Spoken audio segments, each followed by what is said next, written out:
Paano kayo pumunta doon? Ay, hindi sa hotel yan. Kasi yun, may lifeguard oh. O, mag-ano ka Ay, muna, mag-garden ka sa hotel. Kaya sa susunod, dyan na kayo ni Dina, huwag na kayo sa hotel. Kung ano, tapos piliin ko si Sai. Oo. Dyan kayo Check-in. ano yun na, tapos dyan kayo sa mga activity po para nasa Singapore lang kayo sa Marina Sands. Yeah. Magkano kayo yung ako dyan? Pero affordable, mga 3 to 4,000 siguro. Per night. Ano natin, te? Magkano ang room nila?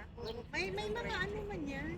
Kasi depende man yan sa ano din, time, ay sa ano, Kasi sa yung mga ano ko dyan, minsan sa mga months ano, pa. staycation Kung sila. season kasi yan. Oo, mga puti na ano, pag ano, gusto lang nila mag-get together. Hindi natawa ko.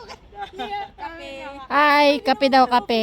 Oy, Inday, ang deluxe nila, Inday. Oh, Hi, kape. Ah, pwede. Yeah. Hi, kape. Rooms? Yes, deluxe. Pwede tayo sa New Year. Deluxe. Uy, Wala, nagplano. Nagplano na sila. Mag-check-in sila sa Cary. For ano lang, Jay, basta 5 star yan, di ba? Jay, mag-try kaya tayo niyan, yung grupo ba? Oh, sure. Kailan? Oh, magplano na tayo ngayon. Yiyimin. Yeah, bakit? Carry bears ng bulsa. One night? Yeah. Tapos mag-swimming tayo dyan. Yung Oh, wow. rich ko na ba kung paano mabuhay ng rich? Oo, dapat sa Sunday at saka sa June ba? June. Ayan, nagpaplano na po kami. Para sa next year siguro to bago mag-end ang ano 2024.